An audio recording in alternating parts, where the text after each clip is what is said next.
Well, this place looks different. I wonder what... Kombat Time! But what? Who the buck are you, and what am I doing here? Frigid wins. I'm amazing. It's Kombat Time. Have some nachos. Nachos? I haven't had nachos since the bombs fell 180 years ago.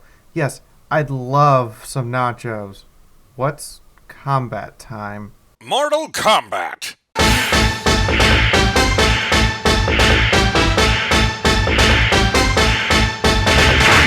Okay, so let me get this straight.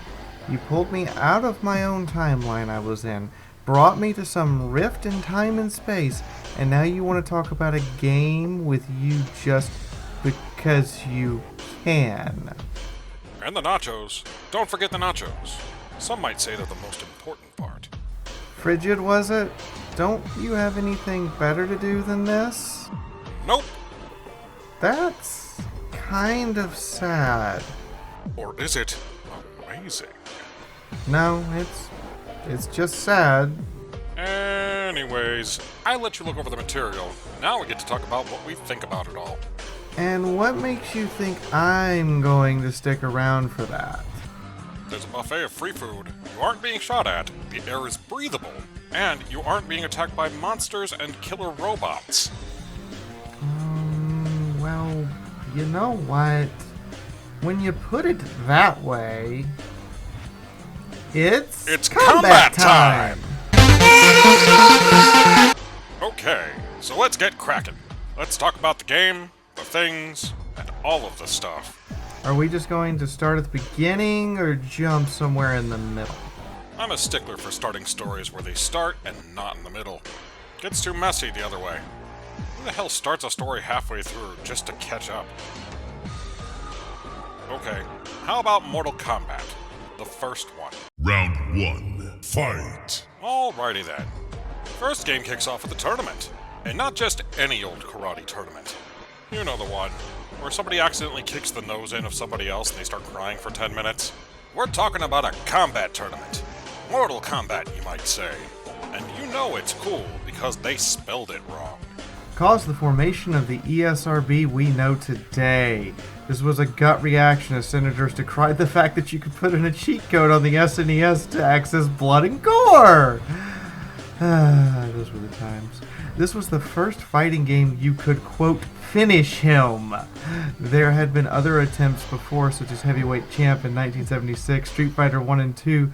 Both came out before Mortal Kombat, but these lacked blood and moves that were specifically finishing moves that made you clearly kill your opponent.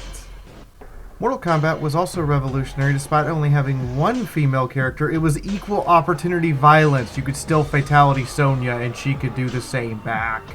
Further, all the characters had different button input sequences and different damage rates for their moves, something only partially achieved in Street Fighter 2, as several characters in the game share button animations and special moves that are only changed by the character's aesthetic rather than actually a unique move for the character.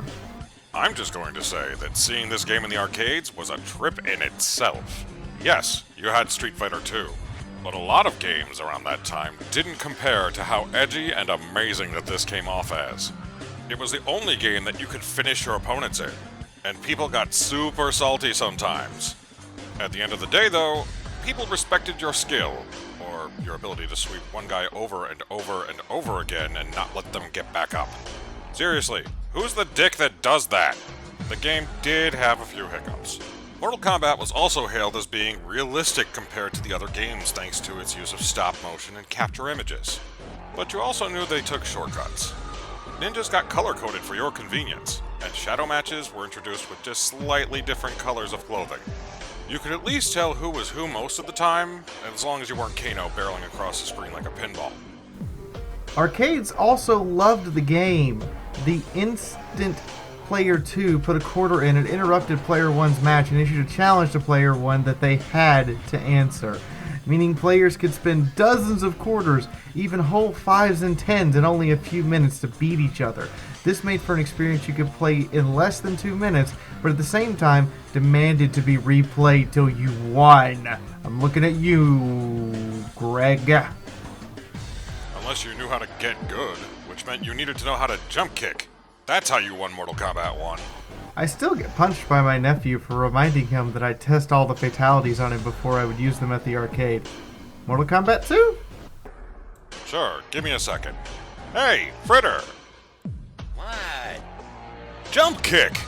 Ow! Ah, that felt good. Round 2. Fight. Mortal Kombat 2. Edgier, more violent. Shin bones coming out for days from people, because that's what made up 90% of their bodies along with multiple rib cages. This game was awesome to look at, and had better character designs. I mean, look at Liu Kang. He has a headband and a red stripe on his pants. It's iconic. All early 90s pro tags need to have headbands, a scar, or maybe some kind of a red or black costume. That's how it worked back in the day. That aside, the game really did have better design and gameplay. It introduced Shao Kahn as a staple to the series.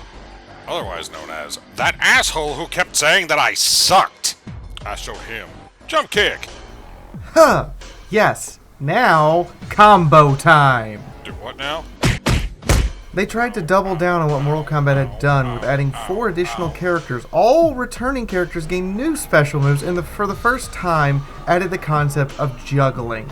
That is to say, you could use the reduced recovery times to juggle an opponent mid-air as a part of your combo. Further, smaller changes were added to help refine Mortal Kombat and its formula, including making sure each character had at least 3 fatalities and new finishing moves that are non-lethal attacks, as well as both Easter eggs and jokes. These included babalities, turning someone into a literal newborn baby, friendships, yes, because friendship is magic, and expanding on stage-specific death similar to the pit plus uppercut death in the first game. They did still, however, keep story boss characters and secret characters outside the ability to perform a finishing move on. Finish him. Friendship? Hang on.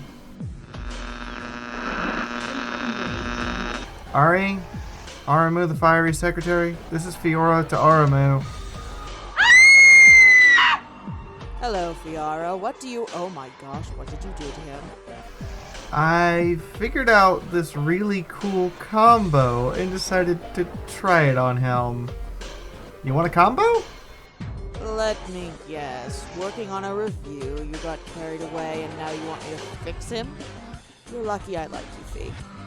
Hi-ho, it's off to Cure Frigid I go. While Aramu fixes Frigid, I'm going to talk about Mortal Kombat 3, and then Frigid will get his 2 cents once the emergency's over? Final round. Fight. This is where everything gets nuts. For a start, all the characters were motion captured by individuals who fit their characters' physiques. Hence why the Cyborg Ninjas all have the same body, and all the ninjas, plus Shang Tsung, have the same body, Sub-Zero in this case. For the first time, Scorpion and Reptile were not in the game. This is a huge complaint from fans of MK1 and 2. Furthermore, Raiden, despite being on the arcade cabinets, was not a playable or fightable character at all. Motaro was the next stop-motion character, and for the first time you could play a four-armed character, Shiva, without a cheat code of any sort. The new characters were all well received, with additional brutalities, the ability to literally pummel your opponent into bones, dust, and blood. But there was a ton of backlash for what were considered go-to characters of the previous games. That is to say, almost none of them, with the exception of Liu Kang and Sub-Zero, returned. Shang Tsung had also been reduced to a non-boss character in the place of Shao Kahn. Many of these decisions today still baffle us even in retrospect, but the game developers during the second generation of consoles, and while arcades were still popular, the 1990 to 1998 period, felt they had to constantly add new things and spice up their games to make them worth buying, especially when during the 90s, a Mortal Kombat 3 arcade cabinet cost in excess of $3,000, which 30 years later would run around $5,900 with inflation. An arcade investing that much had to have a reason to do so besides shiny new graphics.